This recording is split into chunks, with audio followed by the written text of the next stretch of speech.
Hello, friends. I'm happy you have joined me. If you would, I'd like to tell you a story. Um, I went on a vacation from here in northern Alabama in my 2006 Miata all the way to Seattle, Washington, and then all the way down to San Diego, California. And I had bought this Martin Triple O behind me. I've always wanted a nice acoustic guitar, but held off because I didn't want to buy a cheap one. And I bought a nice one, and it was a good move. I brought it with me specifically to just see what happened.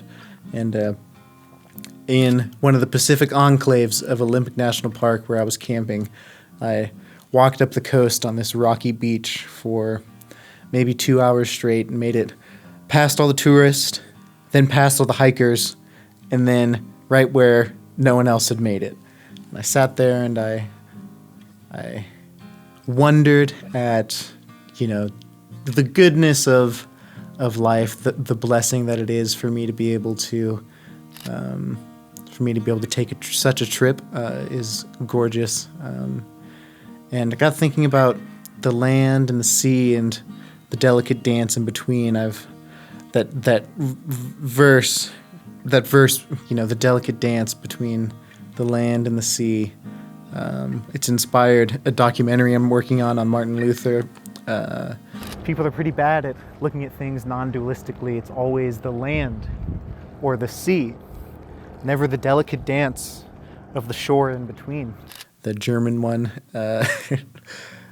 And it kind of spoke to me in a different way as sort of analogous to the ideal and where we are, where the land and the sea meet without any beach between.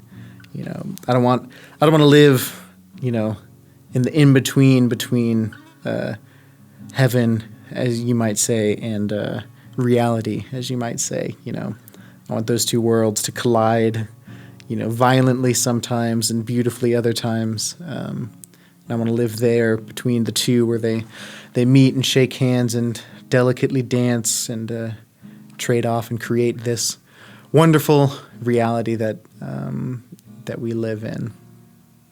So I wrote this song, Where the Land Meets the Sea Without Any Beach Between.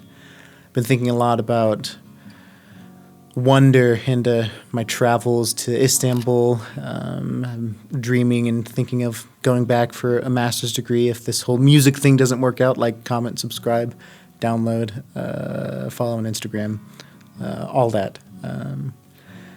And, being on the road, I've always loved it. It just feels like home, but it also reminds you of home. So one of the most influential and potentially impactful classes I've ever taken was a Intro to World Religious History class. I took one summer, and the teacher defined religion as to bind, to willfully bind yourself to something. And that idea of being bound to a thing has just lovingly haunted me ever since then. As I dance with my childhood, growth in Christianity, and to my adulthood, questions with spirituality in general, and the joyful ride of this mystical thing that we're able to conceive of. I still see immense value in binding yourself to a thing, to a religion. And this middle verse, be it the earth, the sea, the Christ, a king, a girl, a boy, a friend, or a dream. Whatever it be it lovingly. Because I think we all find things to bind ourselves to. We all have our own religion, you might say.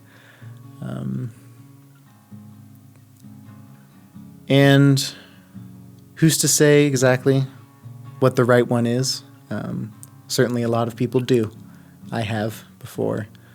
But I think whatever you find yourself bound to, bind yourself to it lovingly. and it will guide you and dictate you into a beautiful dance between the land and the sea. Enjoy the song.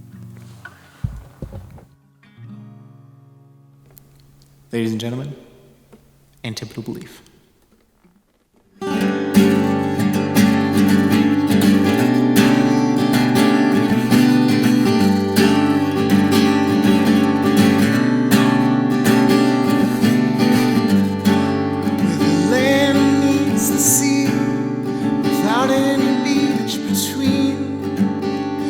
Where I'll be. Breakfast and dinner, worlds apart. A traveling man with a wandering heart.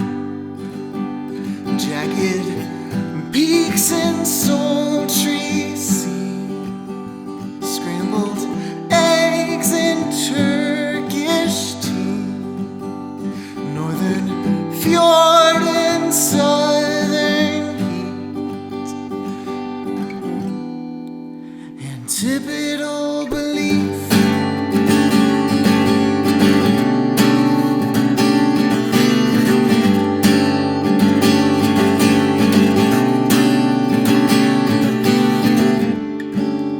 The wind blows my heart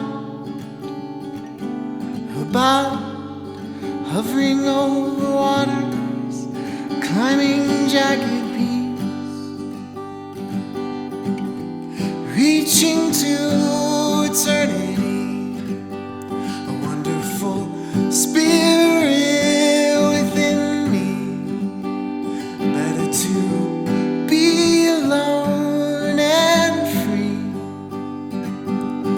Now to bind is to be.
Without any beach between, that's where I'll be.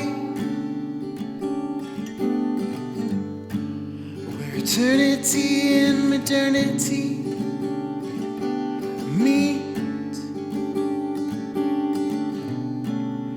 and form their sacred